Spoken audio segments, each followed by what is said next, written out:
এই যে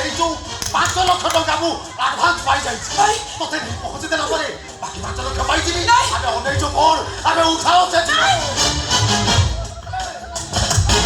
ମୋ କଥା ଟିକେ ଶୁଣ ଦେଖ ଭାଇ ମୁଁ ତମମାନଙ୍କୁ ଚିହ୍ନିନି କି ଜାଣିନି ମୋ ସହିତ ଶତ୍ରୁତା କଣ ତା ସହ ତମନ ମତେ କାହିଁକି କିଡନାପ କରିବ ସେ କଥା ମୁଁ ଜାଣିନି ପ୍ଲିଜ ଭାଇ ବେଶୀ ରଖରାମି ଦେଖୁ ତୁ এই ছুরিকু বিনা হানা ফিসিয়া কেমিতি অপারেশন করা যায় ମୁଁ ତତେ এইଠି দেখাই দেବି ভাই চাল আবে চাল অনেক বড় মতে দিବାକୁ দিও আবে তন্দি না অনেক বড় উঠাও তো ঝিওকু কে করছ বচ্চা মতে ছাড়ি দিও সে ঝিওকু বা তু কি হবে তু কোন কটক হিরো মু সরাতে খণ্ডগিরি ভিলিয়ান আবে বড় মুন্ডা পথর কোন ডাইলেক্ট কও তু সাহস তো সামনা কোয়া কিয়ে তু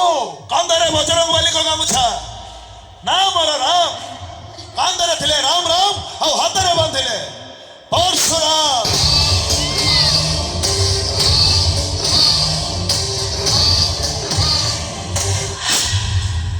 ସେଦିନ ଗୋଟିଏ ଲଙ୍କା ଥିଲା ଗୋଟିଏ ରାବଣ ଥିଲା ଜଣେ ଥିଲେ ପ୍ରଭୁ ଶ୍ରୀରାମ ଆଉ ଜଣେ ଥିଲେ ସୀତାମା ଆଉ ସେଇ ସୀତାମାଙ୍କୁ ବଞ୍ଚେଇବା ପାଇଁ ଯିଏ ସତ ସମୁଦ୍ର 13 ନଈ ଲଙ୍ଘି ଯାଇଥିଲେ ସିଏ ଥିଲେ ବଜରଙ୍ଗୀ ଆଉ ମୁଁ ସେଇ ବଜରଙ୍ଗୀଙ୍କ ଭକ୍ତ ରାମ বেশি হিরোগিরি দেখাও তু কি হেবে তু ଏ ଯାଇ ଚିହ୍ନି ପାରିଲାନି ଯାଅ ତମ ଘର ଲୋକଙ୍କୁ ପଚାରିବ ସିଏ କହିଦେବେ ମୁଁ କିଏ পড়ে যা যেতে শীঘ্র পারু তু এ জায়গা ছাড়ি দাও ନାଇଁ ଆଜ୍ଞା ନାଇଁ ମତେ ବଞ୍ଚେଇ ଦିଅନ୍ତୁ ତାହେଲେ ଏମାନେ ମତେ ଉଠାଇ ଦେବେ ମତେ ଜୀବନରୁ ମାରିଦେବେ ମାରିଦେବେ ହଁ ଏମାନେ ମତେ ମାରିଦେବେ କିନ୍ତୁ କାହିଁକି ମାରିଦେବେ ସେ କଥା ମୁଁ ଜାଣିନି ମୁଁ ଜାଣିଛି ତମେ ଜାଣିଛ ମୁଁ ଜାଣିଛି ଆଚ୍ଛା ଭାଇ ଠିକ ଅଛି ମ୍ୟାଡମଙ୍କ ହାତ ଛାଡ଼ି ତାର ମତେ ଆରେ ଭାଇ ଛାଡ଼ କିଛି ଅସୁବିଧା ହେବନି ମୁଁ କହିଲା ମୁଁ ସବୁ ଜାଣି ସାରିଛି ଛାଡ଼ କିଛି ହବ ଆଚ୍ଛା ଭାଇ କେତେ ଟଙ୍କା ସେ ମ୍ୟାଡମକୁ ଖରାପ ବ୍ୟବହାର କରିବା ପୂର୍ବରୁ ଥରେ ଚିନ୍ତା କଲ ସିଏ ତ ତାର ଝିଅ ହେଇଥିବେ ଯଦି ତମ ଝିଅ ସ୍କୁଲ ଯାଇଥିବ 4টাରେ ଫେରିବା କଥା 15 ମିନିଟ୍ ଲେଟ୍ ହେଇଯାଏ ତମକୁ କେମିତି ଲାଗିବ ସେ ମ୍ୟାଡମ ତ ତାର ଭଉଣୀ ହେଇଥିବେ ଯଦି ତମ ଭଉଣୀ କଲେଜ ଯାଇଥିବା ଅବସ୍ଥାରେ ତମକୁ ଫୋନ୍ ଆସେ ତମ ଭଉଣୀର ଡେଡ୍ ବଡି ନଈ ପଠାରେ ପଡ଼ିଛି ଆଉ ତା ଦେହରେ କଲେଜ ୟୁନିଫର୍ମ ନାହିଁ ତମକୁ କେମିତି ଲାଗିବ ହଉ ହେଲା ଏ କଥା ବି ଛାଡ଼ ସବୁ ପରେ ଇଏ ହେଉଛନ୍ତି ସେଇ ନାରୀ ଯିଏ ଖାଲି ତମକୁ ନୁହଁ କି ମତେ ନୁହଁ ସ୍ୱୟଂ ଭଗବାନଙ୍କୁ ବି ଗର୍ଭରେ ଧରି ଜନ୍ମ କରିବାର କ୍ଷମତା ରଖିଛନ୍ତି ভাই ଏଥର କୁହ ତମେ ଏମିତି କରି ଠିକ କରିଛ ନା ଭୁଲ তুমি আজ আমার আখি খুলি দিয়েছ ভাই তুমি আজ আমার আখি খুলি দিয়েছ আরে ভাই তু ওড়িশার গোটিয়ে টোকা সবুয়ারে বুলিকি কথা শিখা আমার ভুল হয়েছে ভাই আমাকে ক্ষমা করে দিও ভাই ଦେଖିଲେ ତ ମ୍ୟାଡମ ଏମାନେ କେହି ପେଶାଦାର ଗୁଣ୍ଡା ନୁହନ୍ତି ବାସ୍ ପରିସ୍ଥିତି ଏମାନଙ୍କୁ ଗୁଣ୍ଡା ସଜେଇ ଦେଇଛି ম্যাডাম আমার ভুল হয়েছে আমাকে ক্ষমা করে দিও আসলে ম্যাডামকে ভুল মাগি দিও আমি পড়ে যাবো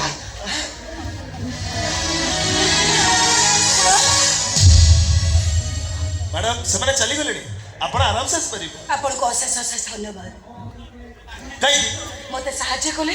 ସେମାନଙ୍କ ଠାରୁ ବଞ୍ଚେଇ ଦେଲେ ଆଚ୍ଛା ମ୍ୟାଡମ ଏମିତିକା ଗୁଣ୍ଡା ଆପଣ କୋଉଠୁ ପାଇଲେ ମାନେ ମାନେ 1980 ମସିହାର ଲଭ୍ ଷ୍ଟୋରି ଆଉ ଚାଲୁନି ମ୍ୟାଡମ ଯାଆନ୍ତୁ ସେମାନଙ୍କ ଅଭିନୟ ପାଇଁ ତାଙ୍କୁ ଉଚିତ ପ୍ରାପ୍ୟ ଦେଇଦେବେ ଯାଆନ୍ତୁ ତାମାନେ ତମେ ସବୁ ଜାଣି ସାରିଛି ମ୍ୟାଡମ ଏଇ କିଛି ଦିନ ହବ ଆପଣଙ୍କ ଜାନାନାରୁ ମୁଁ ଯାହା ଲକ୍ଷ୍ୟ କଲି ଆପଣ ଆଗ ଅପେକ୍ଷା ଟିକେ ଦୁଷ୍ଟ ହେଇଯାଇଛ ତମେ ଠିକ କହିଛ ସେ କଥା କଣ କି ମୁଁ ଜଣଙ୍କୁ ଭଲ ପାଏ କଣ କହିଲ ଯେମିତି ନିଶ୍ୱାସ ବିନା ଦେହର କିଛି ମାନେ ନାହିଁ ସେମିତି ମୋ ନିଶ୍ୱାସ ଆଉ ଜଣଙ୍କ ନିଶ୍ୱାସ ସାଙ୍ଗରେ ମିଶି ସାରିଛି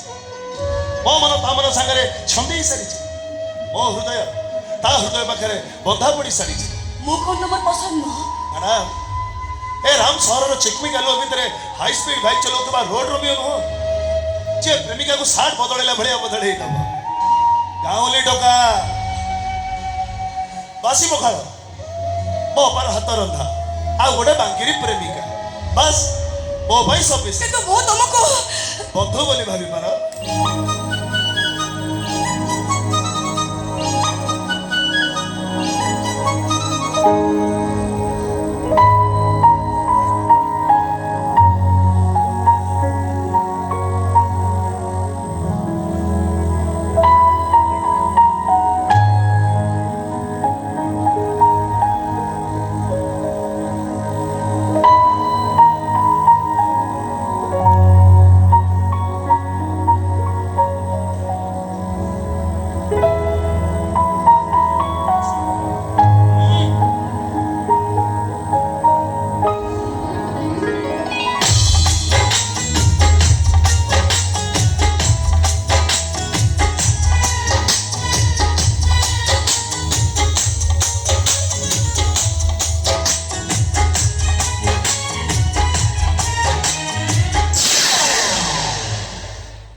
আলিয়া ମୁଁ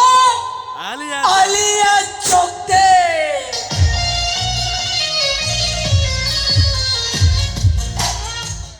ରାଜାର ଝିଅ ମୁଁ।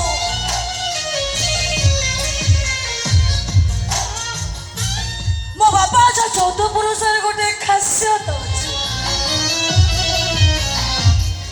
ଆମେ ଯାହା ଥରେ ଇଚ୍ଛା କରୁ ତାକୁ ପୂରଣ କରୁ।